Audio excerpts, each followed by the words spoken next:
रमन मलिक जी सुनने, पहले रमन मलिक जी के पास जाता है। रमन जी, सारे सवाल आपने सुने, बीजेपी से, बीजेपी की पे सवाल किए भरत सिंह ने, क्या जवाब है आपके पास? देखिए, सबसे पहले तो एक सबसे बड़ा विषय यह रहता है कि कितने बुद्धिमान लोग किस विषय पे बात कर रहे हैं वो समझना चाहिए। कि एक तरफ 25-30 साल से एक ग्रुप ऑफ पीपल हैं, जो पार्टी है वो एक प्रोडक्ट को लॉन्च करना चाहती है, और वही प्रोडक्ट जो है पिछले 25-30 साल से लॉन्च होने में फेल होता जाता है। तो दोनों फेलियर मिलके कहीं से पास हो जाएं ऐसी उम्मीद में बैठे हैं।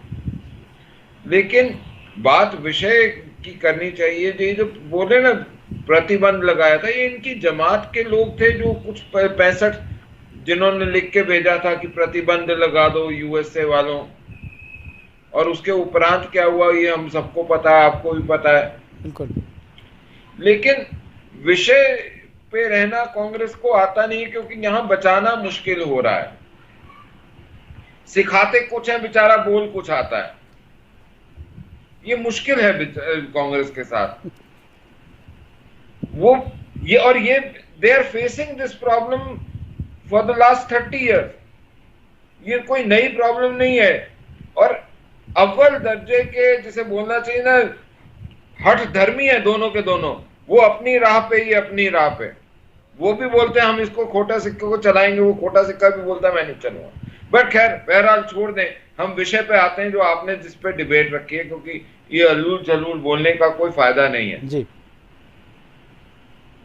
मुस्लिम लीग सेकुलर है, देश के अंदर लोकतंत्र मर गया है, प्रधानमंत्री चोर है, ये खा गया वो कर गया। आज तक प्रधानमंत्री ने तो कभी भी, मोदी जी ने किसी कांग्रेसी के ऊपर मानहानि का दावा करा? क्या आज तक कभी हमने ये करा देखा कि झूठ बोलना, फरेब करने के बावजूद किसी ने इनकी जिसे बोलना चाहिए ना अभिव्यक्ति की आजादी, जिसको पहला अमेंडमेंट बोलते हैं, बोरा साहब वुड कंकर with me, Jawaharlal Nehru made the first amendment, क्या था? अभिव्यक्ति की आजादी संपूर्ण नहीं है, बिल्कुल, उसके ऊपर विराम, पूर्ण विराम है। और वो पूर्ण विराम क्या है? वो इन्होंने सेट करा, हमने नहीं सेट करा। तो मैं आज ये पूछता हूं कि देश के ऊपर या दूसरी चीजों के ऊपर आप मोदी घृणा करिए ना, कि बोलिए मोदी एक व्यक्तित्व में ये गलती है। उसको कॉन्ट्रडिक्ट करने के लिए आपको मोदी को पढ़ना पड़ेगा, और उतनी काबिलियत है नहीं। ये जिसने सवाल पूछा था, और जो मेन आपका आज डिबेट का मुद्दा है, ये वही हिजाब वाला जो ब्रांड है ना, ये वो हैं जिनको फीफी और दूसरे जो हैं यूएस में पैसा देते हैं एजिटेशन चलाने के लिए। राहुल जी के वहां पे खालिस्तानी आते हैं और राहुल जी को बोलते हैं, मैंने उसका विरोध करा। बिल्कुल। उसकी वजह क्या है? इसलिए नहीं कि मेरी कोई घृणा कम है कांग्रेस से 1984 के लिए। मैं ये मानता हूं 1984 का सिख नरसंहार कांग्रेस ने करा, लेकिन विदेशी भूमि पे मेरे देश की डेमोक्रेटिक पार्टी का एक लीडर जाता है, उसके ऊपर जब कोई टिप्पणी करता है और उसको मारने की धमकी दे या उसके लिए अलूल जलूल बोले, मैं वो बर्दाश्त इसलिए नहीं करूंगा क्योंकि वो मेरे देश का डेमोक्रेटिक प्रोसेस का हिस्सा है। जब वो ये बोलता है कि मंदिर में जाते हैं छेड़ने के लिए और अपने आप साष्टांग प्रणाम कर रहा होता है, तो मैं क्या समझूं?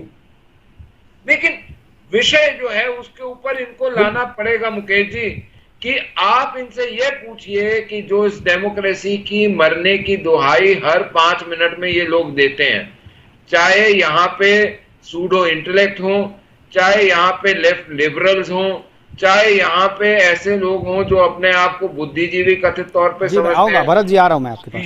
ये सारे लोग जिस डेमोक्रेसी को मरा हुआ घोषित करना चाहते हैं, जब ये जीत जाते हैं तो चुनाव ठीक है, और जब ये हार जाते हैं तो ईवीएम खराब है। तो मैं ये पूछना चाहता हूं इनसे कि आज जब विदेश में आपके एजेंट पूछते हैं और जो व्हाइट हाउस है वो ऐसा खींच के वापस मारता है उनको, तो क्या बोले, जितनी आजादी आपको यूएस में नहीं है, यूएस के अंदर आप अपने राष्ट्र ध्वज का अपमान नहीं कर सकते।